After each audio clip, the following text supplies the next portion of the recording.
Welcome to the Winning Platform Owner Podcast, the podcast dedicated to enabling ServiceNow platform owners with valuable knowledge, tools, and strategies.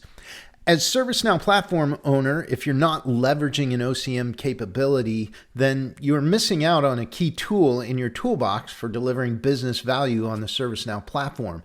In our last episode, we started our conversation with Viv Philips on the importance of OCM for the ServiceNow platform owner.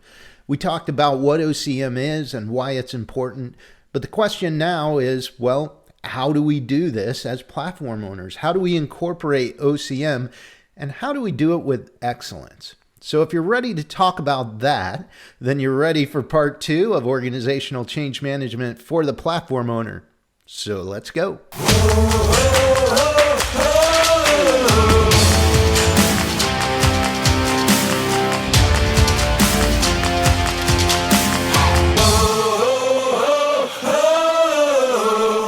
Well, welcome to the show, everyone. I'm your host, Ben Pierce, and we're about to dive back into our conversation with Viv Philips. But let me just say, if you haven't listened to part 1, you'll want to stop right here, jump back, catch that episode, and then continue on with this one. For the rest of us, we're going to pick up right where I'm asking Viv this question.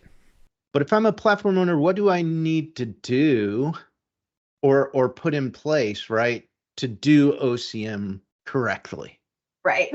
Yeah. I think you just said it, because and this is where my thought went when I was thinking about these questions, is get the right people to be part of that OCM effort, right? Leverage the teams in the organization that have those skill sets to help support this type of work, because it's very different than configuration and coding on a technology, right? It's about people. So it takes a separate skill set. You can lean into teams like marketing, training and development, workforce readiness. Guaranteed that in almost every organization, there is some group of people that knows a little bit about OCM and has that skill set to help kind of support that activity. Because the great thing about it is, to develop this type of content and build this type of strategy, you don't really need to know the technology. You need to know about people, right?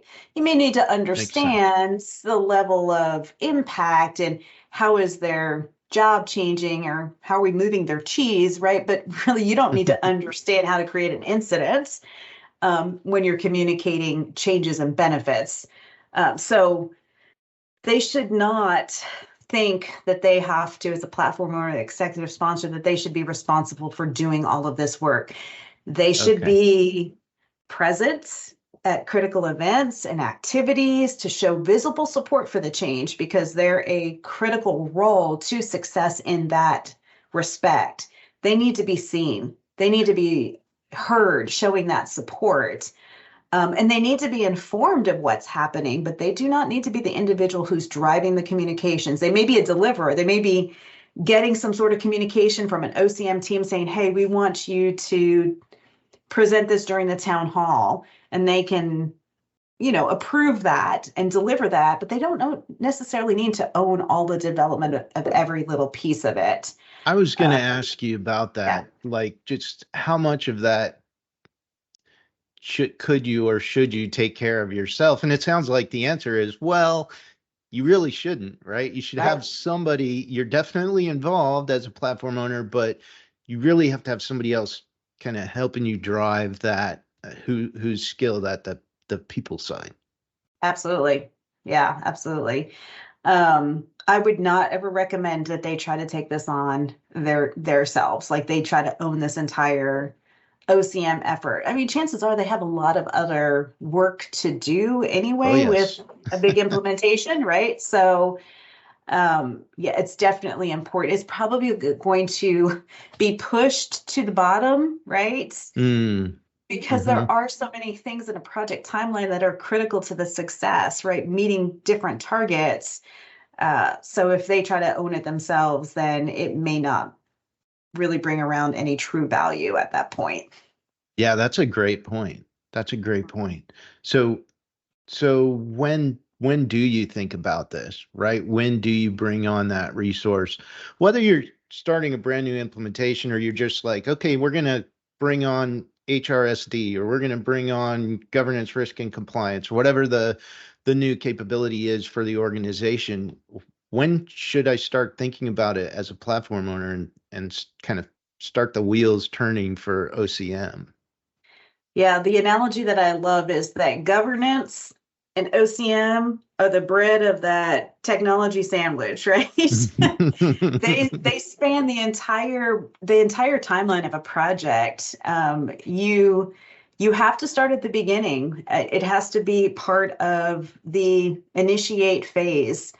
Um, it should run across the entire timeline, and much of the work, those activities that we talked about, identifying all those questions, the who, the what, the how, the when, that should happen early. So there's enough time and runway to actually execute on that final product, that communication plan, that engagement strategy, and get the word out at the right time to the right people through the right channel. If you wait too late, then you're not going to be able to do a real thorough job of building out all of that information. And then you just end up putting out some massive communication that's the same to everybody. And, Yeah. it doesn't mean anything because it's not personal to the group of people that are impacted and how they're impacted. I'd be willing to wager that what you just described is very familiar to people who may be listening. I know when I was a platform owner that happened to me a few times. And after a while, I knew better, but it still happened, which I guess is a Yeah. vote for, hey, make sure you have someone with the capability to come alongside you. Well, is it ever too late to start? Is there a time where you go, okay, it's just gonna be, because you don't want to look disingenuous, right? Right. And it does take a lot of work to do this really well and not seem like you're just um a propaganda machine Right. Right. for the Yeah. project. We don't want that. So is there ever a it's too late? Uh, I don't want to ever say there's any time frame to it's too late, because it can be too late to start a thorough plan and those OCM activities. Like if you're 2 weeks before go live, you're not going to have much success. I mean, you could really pull a lot of people together very quickly, but there's really no leadway time now to communicate anything effectively. I will say this though, any communication is better than no communication. So if you drop the Right. ball, if we don't even think about organizational change management and we get to that couple of weeks before we go live and we realize we haven't told anybody about this, at least get something out, because again, like I said, no communication is probably the worst thing you could do. Well, Yeah. let me ask you this. That Mhm. that all makes good sense, and I hope people like latched on to what you what you just said there. Have you ever seen in your experience somebody actually go, we haven't done the right things for OCM, so we're actually going to pause this and try and do some things well and then implement? Or is that something that basically a lot of organizations don't even get that far? I haven't seen that particular scenario where we move along and we realize we haven't told anybody and we're going to pause, do some communication, and then move forward. What I see is kind of the going to be the reverse, where a mistake is made with OCM. It's what I like to call the go live jitters, right? Okay.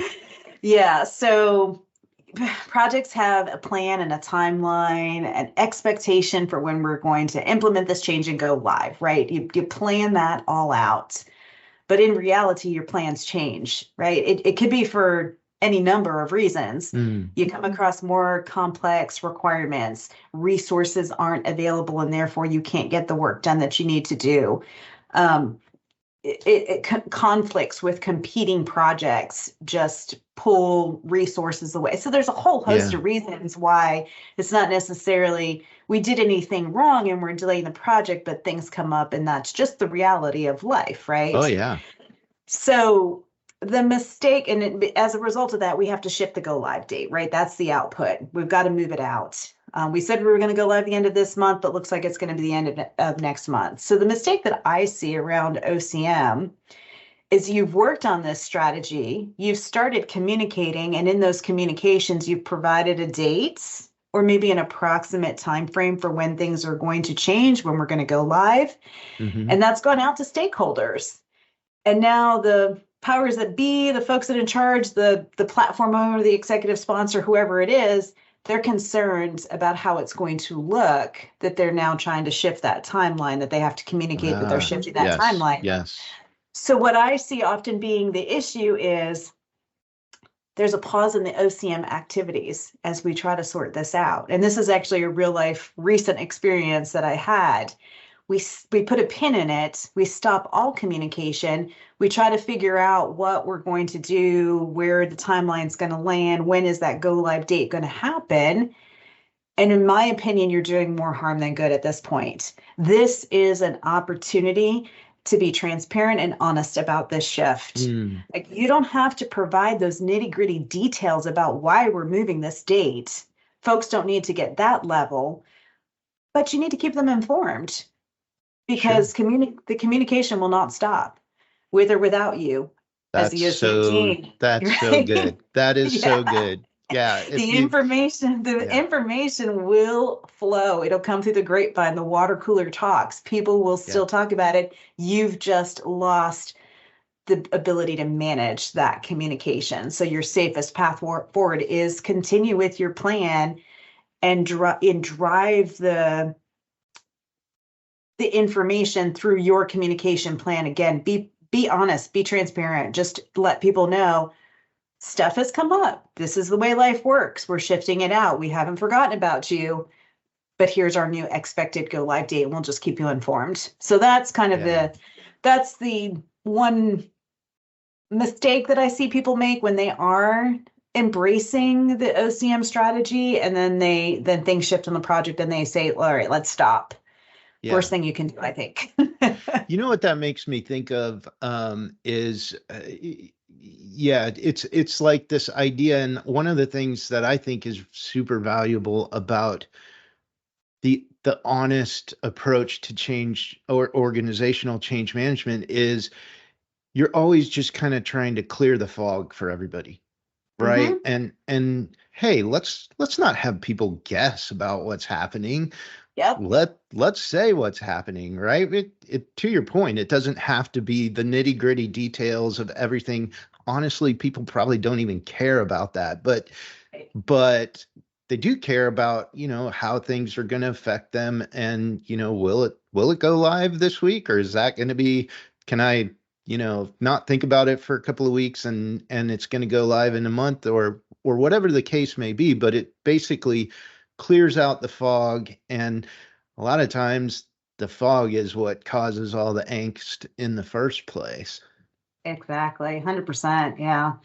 Again, it's just so important to let people are people. They just want information and knowledge.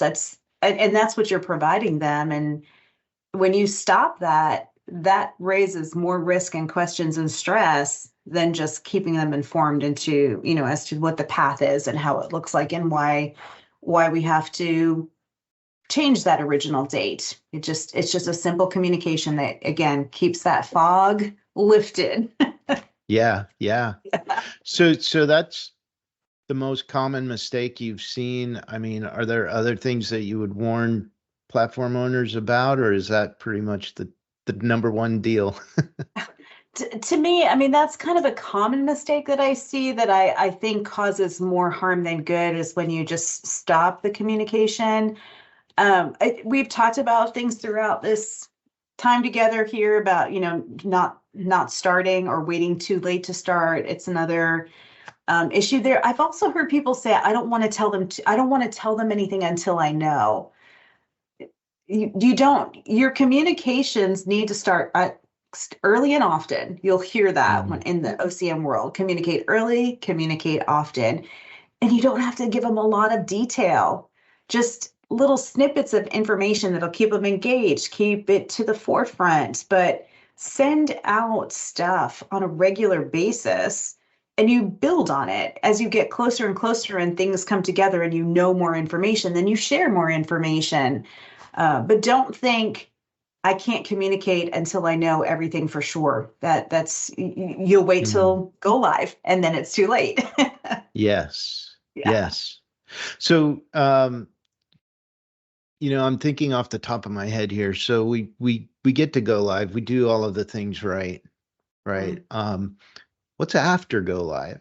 Does it Yeah, great just question. cut off, and then we're on to the next project? Because as a platform owner, we're like, okay, that's in place. We're We move probably on. already thinking about what's coming next, and it's may even be in the development cycles. But what's after go live from an Yeah. OCM perspective? Yeah, to me, some people think of go live as the end date, especially when it comes to the technology. We've implemented it. Now we move on to the next thing. But with organizational change management, to me, go live is it's really the starting point. Hmm. It's not the end. You've done all the work to get them to this point, but there's still that adoption component and what is coming next, right? Maybe you implemented ITSM in ServiceNow, but your next step is you're considering HRSD or CSM, whatever the next module or application that makes sense for your organization. So Mhm. you have this go live. Hopefully, you're having some sort of celebration. That's part of the OCM strategy. Like we've done it, now let's celebrate it. You may be doing things like sending out surveys to get some feedback. How did we do? I mean, that takes a lot of courage for organizations. And I know it's not, a lot of people don't do it or don't have success with surveys, but Mhm.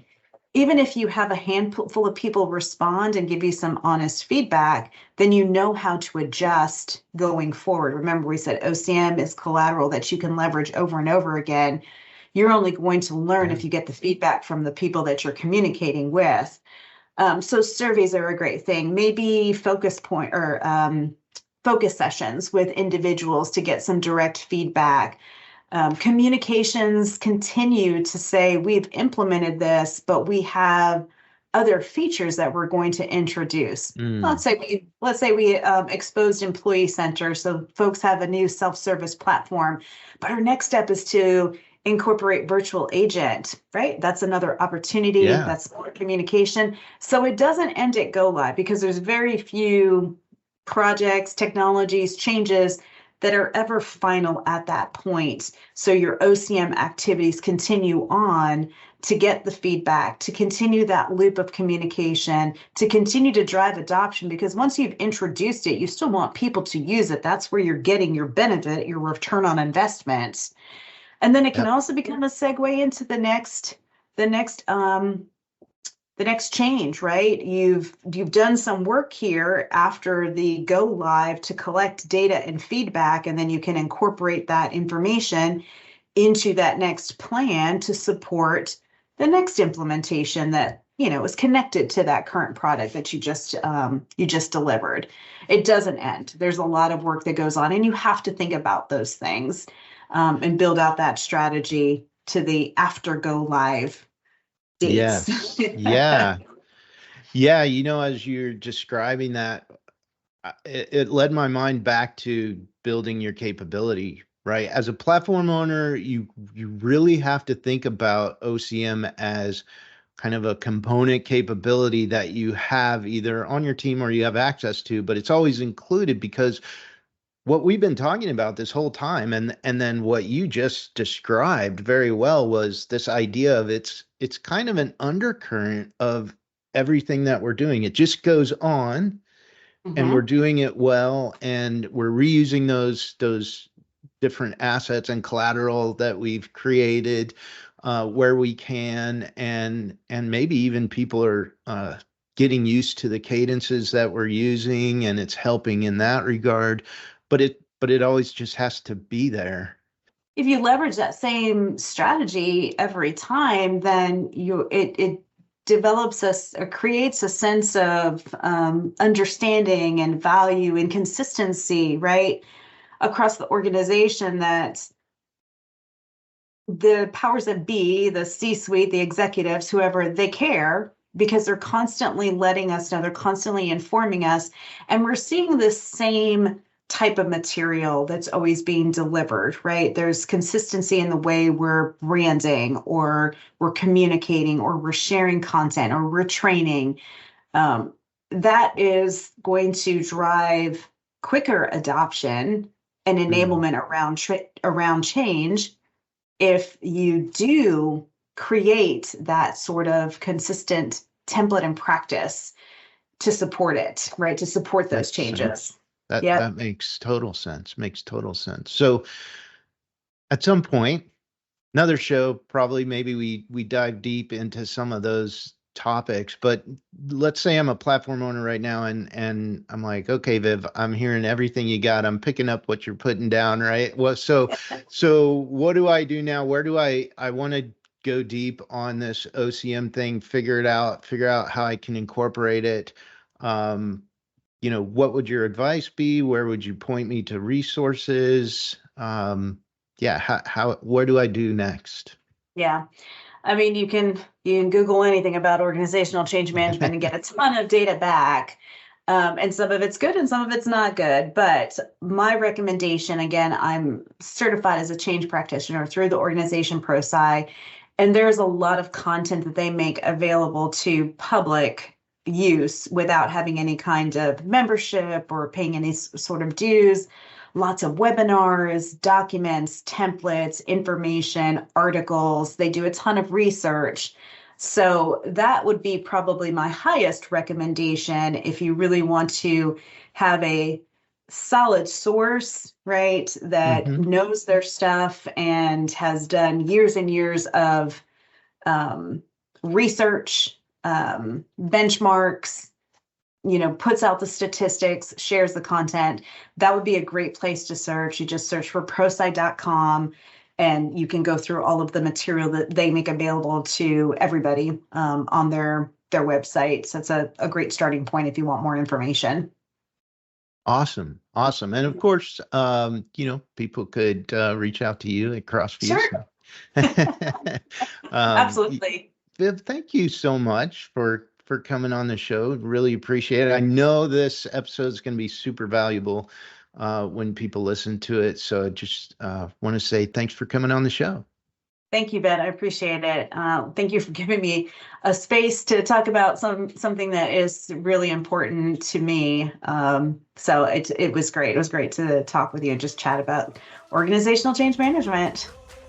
Well, that wraps up the interview with Viv Philips, and I hope you enjoyed it as much as I did. Don't forget to subscribe to the podcast so you never miss an episode, and connect with me out on LinkedIn. My posts are meant to help others achieve success. Thanks for listening, and we'll see you next time on the Winning Platform Owner Podcast.